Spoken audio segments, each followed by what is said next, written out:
மழை பாதிக்கப்பட்ட மாவட்டங்களுக்கு தேவையான நிதியை வழங்கிடவும் பாதிக்கப்பட்ட மாவட்டங்களில் ஆய்வு மேற்கொள்ள குழுவை அனுப்ப வேண்டும் என மத்திய அரசுக்கு முதல்வர் ஸ்டாலின் கோரிக்கை வைத்துள்ளார்.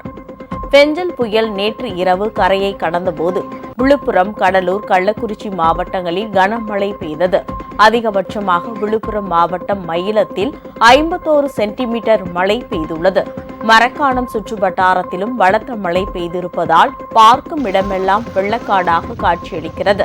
இந்நிலையில் சென்னை எழிலகத்தில் உள்ள பேரிடர் கட்டுப்பாட்டு மையத்திற்கு வருகை தந்த முதல்வர் ஸ்டாலின் கள்ளக்குறிச்சி, கடலூர், விழுப்புரம், திருவண்ணாமலை, செங்கல்பட்டு, கரூர் ஆகிய மாவட்டங்களின் ஆட்சியர்களிடம் காணொலி வாயிலாக ஆலோசனை நடத்தினார். மீட்பு மற்றும் நிவாரணப் பணிகளை முடுக்கிவிட வேண்டும் என அப்போது அவர் அறிவுரை வழங்கினார்.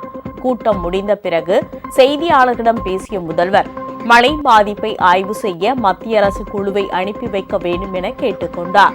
மழை நின்ற பிறகு பயிர் சேதங்கள் குறித்து மத்திய அரசுக்கு கடிதம் எழுதப்படும் என்றும் அவர் கூறினார். மழை இன்னும் பல மாவட்டங்களில் தொடர்ந்து பெஞ்சிக்கிட்டு இருக்கு. இன்னும் நிற்கல, முழுமையாக நிற்கல.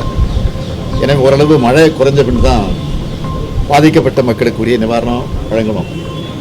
அதே மாதிரி பயிர் சேதத்தை பொறுத்த வரைக்கும் மழைநீர் வடிந்தவுடன் முறையாக கணக்கெடுப்பு நடத்தணும். இதெல்லாம் இந்த இழப்பீடு தொகை எப்படி வழங்குறதுங்கிறத அப்போ தான் முடிவு பண்ண முடியும். நாளை தினம் சம்மந்தப்பட்ட அதிகாரிகளோடு நாங்கள் கூட்டம் நடத்த இருக்கிறோம். இது தலைமை செயலகத்தில் அதில் கலந்து பேசி முடிவெடுத்து அதற்கு மத்திய அரசுக்கு இது குறித்து விளக்கமாக நாங்கள் கடிதம்